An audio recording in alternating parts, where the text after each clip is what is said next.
All right, welcome back to another delay of game pod. We haven't done these in a while, so speaking of not doing things in a while, we haven't done any Raptors content. As Canadians, we probably should do some Raptors content.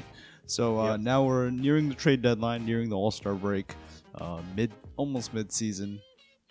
We're gonna be looking into some of the Raptors options and holes that they have in the roster that they might need to fill during this trade, nearing the trade deadline. So, Emed, what do you think Raptors' first objective right now is? Honestly, I think they need to change their big man. I've had a feeling like whenever the Raptors were successful, even dating back to 2016 and to 2019, the big men were always successful. You had Biombo, Ibaka, but right now I think Alex Len got released, and right now Baines, he's just not being super productive. So the Raptors are in need of a trade. I heard that Kyle Lowry is a rumor, and I do not think that's smart as well.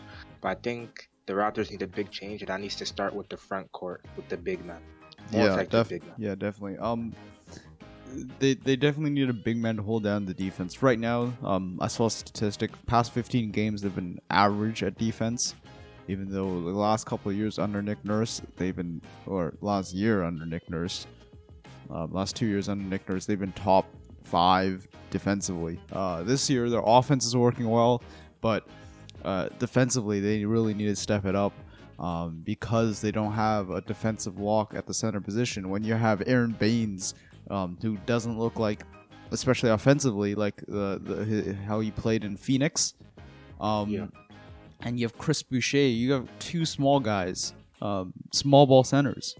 In your center position, guys, you don't even have a guy on your roster over 7 feet tall, so you definitely need to replace that hole. And there's been a lot of rumors about Andre Drummond. Now, Andre Drummond, you're gonna have to give up Norman Powell, I believe, to make the salary work, because you can't give up Fred VanVleet. He signed a new contract, and you wouldn't want to give him away anyways. And anybody above that, you don't have the salary to be able to make moves like that. So when you move on for Andre Drummond, you're gonna have to move Norman Powell, Aaron Baines, some salary filler like Patrick McCaw and Paul Watson and stuff like that, and maybe a couple second round picks. That's a lot to move, especially the fact that Norman Powell is one of your best perimeter defenders, and you're going to be moving him. And he's also a great 3-point shooter. He's your 3-and-D guy, which is something every team needs, right? Is it worth moving him for Andre Drummond, who you have no idea how he'll definitely be productive on defense, but you have no idea how good he'll be on offense. Like that guy, sometimes he doesn't look like he knows how to play offense. He can't finish at the rim.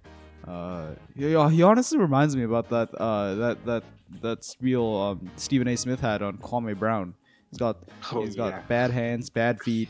Doesn't know how to play basketball on the offensive end. But thankfully he can rebound. So what do you think? Do you think that's the only option that Toronto have, or do you think there are other big man options out there that they might be able to trade for?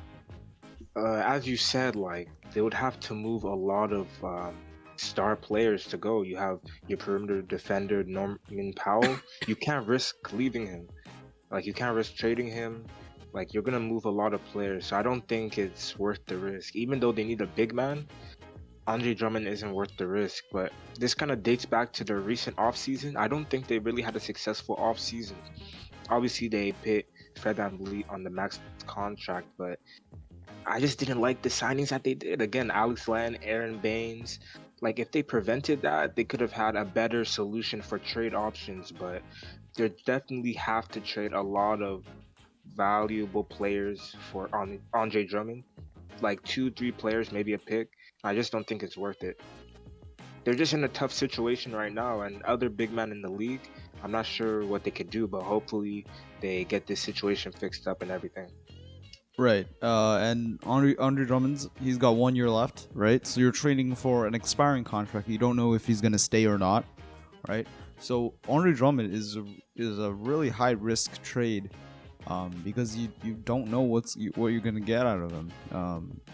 Or well, you sort of do know what you're gonna get out of him, considering he's been playing the same way for like the past 6-7 years. He hasn't developed anything. Detroit has done nothing to his development.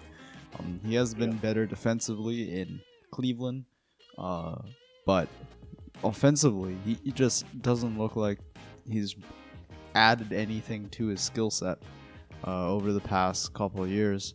One player that I've been looking at is Thaddeus Young.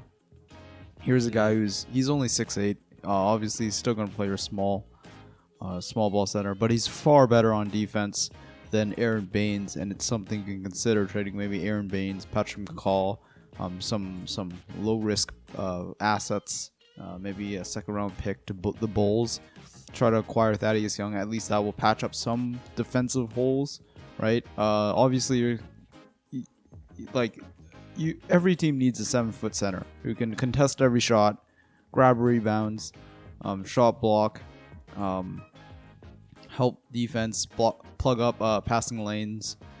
Everybody needs that long defender, and right now there's a little bit of shortage of it, especially with how Toronto has locked up their salary. But it's going to be interesting what Masai Ujiri figures out this offseason, or this trade deadline. And do you think Raptors, because Raptors had a really slow start to start the season, do you think they've finally, as far as how the roster is built right now, do you think they finally hit their stride, or do you think there's more that could be done with the roster? There's definitely more that can be done.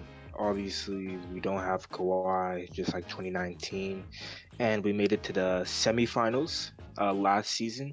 So I don't think the stride is done. We still have a great I'm saying we, since we're Canadian and all that stuff, but they still have a great coach, Nick Nurse, that has some championship DNA. It's just, they need to make some big moves, and I don't think that they hit their stride yet. They're going to go deep in the playoffs, maybe semifinals again. Who knows? It just depends in this trade deadline. This trade deadline is going to be vital for them. It's going to be a make or miss, in my opinion. Right. To see if they even make it deep to the playoffs or not. Actually, for me, I think this is, as far as the current roster is, I think this is literally as far as they can go. In the beginning of the season, I predicted they were on the same tier as the Atlanta Hawks and the Washington Wizards. Obviously, I was way off about the Washington Wizards. They have not looked like the team that I thought they would. Yeah. I thought Russell Westbrook and Bradley Beal would be great. And, Bradley Beal has been great. Russell Westbrook has been okay. But the rest of the team has done nothing to help. But they are on the same tier as, like, the Atlanta Hawks.